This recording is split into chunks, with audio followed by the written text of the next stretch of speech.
War games show what would happen after a Chinese invasion.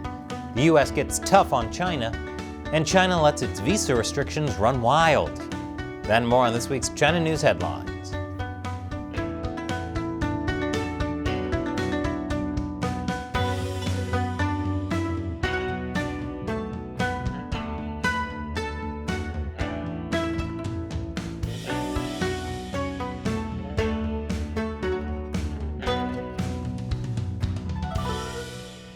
Welcome to China Uncensored. I'm Chris Chappell. This episode is sponsored by Surfshark. Whenever you go online, especially to look into controversial topics, you should be using a VPN, like Surfshark, to protect your identity. So, what's going to happen when the Chinese Communist Party tries to invade Taiwan? Well, a lot of explosions. And an insane workload for this channel. I knew this day was coming. But, who would win? Recently, a non-profit think tank in Washington tried to find out. They held a series of war games where the Chinese military launches an amphibious assault on Taiwan in the year 2026. And it doesn't look good for anyone. The war games showed that Taiwan would ultimately stop China's invasion, but at an enormous cost. And by that they mean human casualties, not money spent, which the Communist Party sees as less of a tragedy. Okay, millions are dead, but is our money safe? Military experts ran this scenario not just once, but 24 times. Because trying the same thing over and over and expecting different results is the definition of gaming. Here are some things that generally happen in these scenarios. China bombards Taiwan's air and naval defense forces, destroying them within just a few hours. Then, Chinese ships encircle the island, paving the way for a beach assault that's more offensive than hairy, overweight European guys wearing this as a bathing suit. Looking pretty bad, or good depending on whose side you're really on. But then things get interesting. China has a hard time getting supplies to its forces, which shouldn't surprise you if you've been paying attention to what the Russian military has faced when trying to invade Ukraine. Who would have thought that brutal authoritarians aren't the greatest at offering communication and support? For Taiwan to win, though, a few things have to happen. One, the people of Taiwan need to resist. That also shouldn't surprise you if you've been paying attention to Ukraine. The Taiwanese need to protect their way of life, and they'll fight for it. And two, the US needs to get involved within the first few days, and at full capacity. This could also bring Japan into the war, since the US would need to use its military base on Okinawa, which is just 450 miles from Taiwan. The fighting would be brutal. U.S. bases would be wrecked, including the U.S. territory of Guam. The U.S. would lose about 3,200 troops in just the first few weeks, as well as several aircraft carriers and other ships. But China would lose 10,000 troops. Okay, but is our money safe? Remember, Chinese soldiers generally have no combat experience, and China could lose more than 100 major ships. In the end, with full support from the US, Taiwan would pull through. Taiwan's economy would be devastated, but so would China's. And such an embarrassing loss for China could threaten the Communist Party's grip on power. Now, one thing to keep in mind is that usually US war games are designed for the US to lose. That's why in the past you may have seen headlines like this: US would lose any war fought in the Pacific with China. The point of war games is actually to help the U.S. discover its weaknesses. And if the latest war games show a win, even at very high cost, that's still good news. Or bad news, depending on whose side you're really on.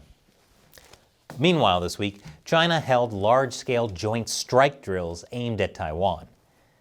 I guess they didn't get the war games memo. Remember to like and subscribe to this channel, CCP, to find out how you're constantly screwing up.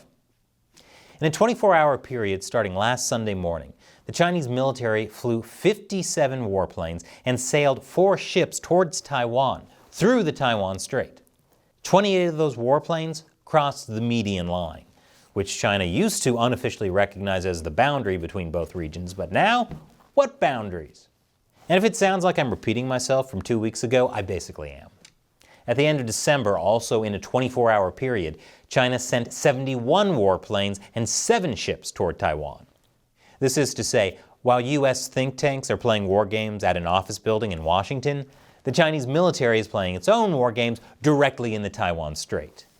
They're aiming to win. Coming up after the break, the new U.S. Congress is ready to stand up to China. I think. Welcome back. My favorite Chinese state-run media, the Global Times, has long criticized U.S. politics for being messy and chaotic, or saying America's electoral system is rotting and chaotic.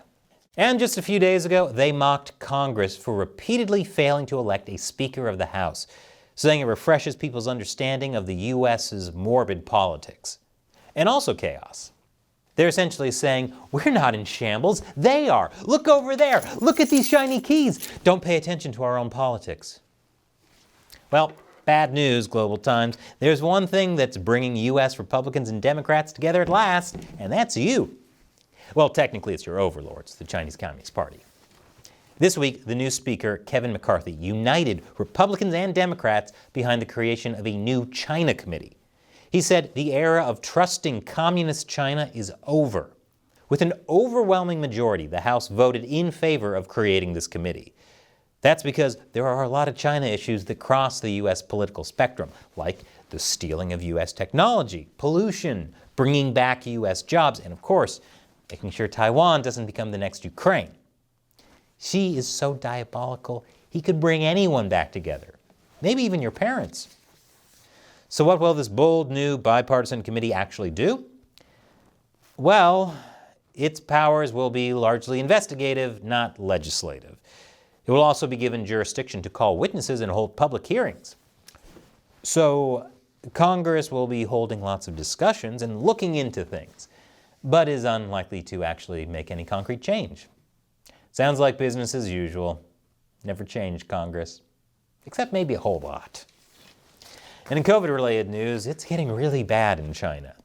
Satellite images have captured the crowding at China's crematoriums and funeral homes, things that the CCP is trying to cover up. You know things are bad when people are literally buying cremation slots from scalpers, which is an actual thing that's happening. And those tickets are harder to get than tickets for Taylor Swift.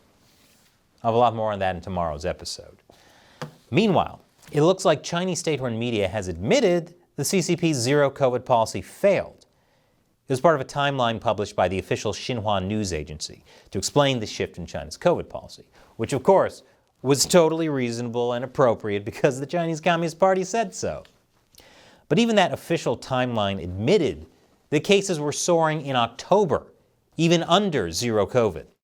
This is saying zero COVID was failing without saying it.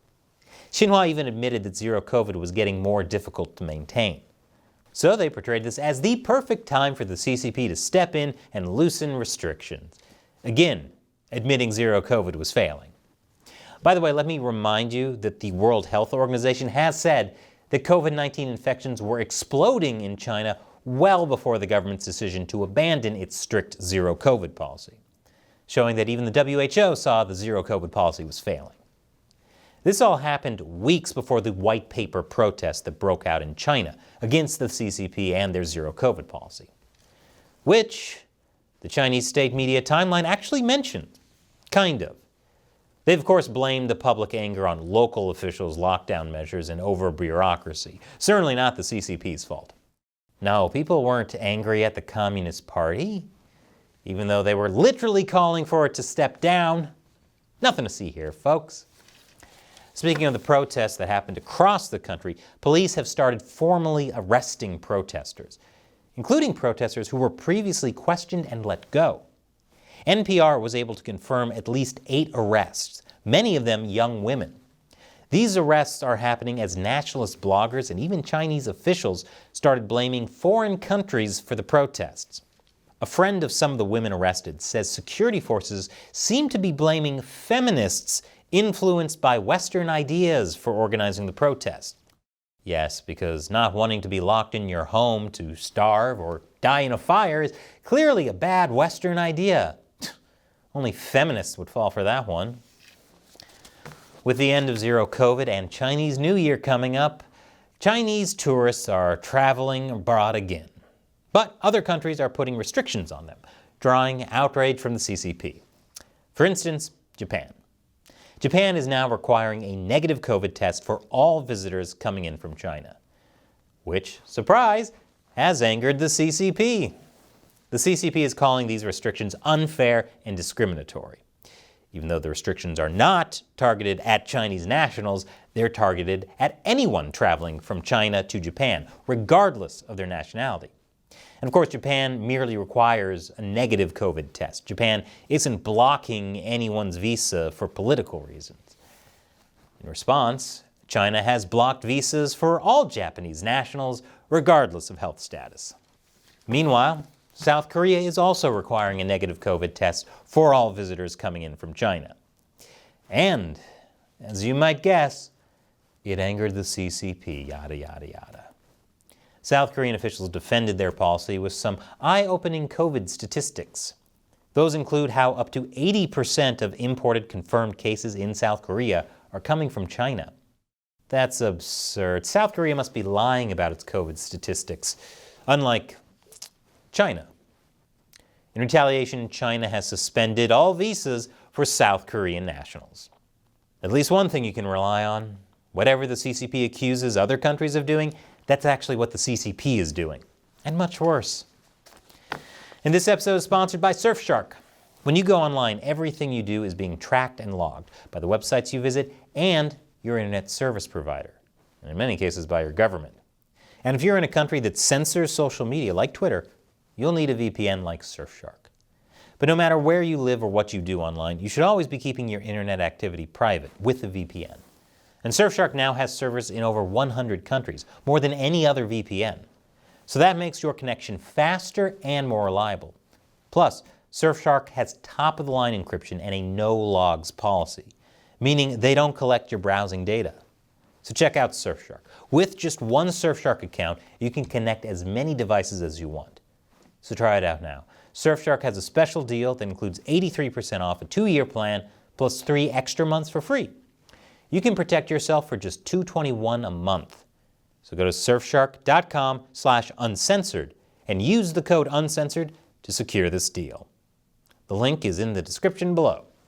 Once again, I'm Chris Chappell. Thanks for watching China Uncensored.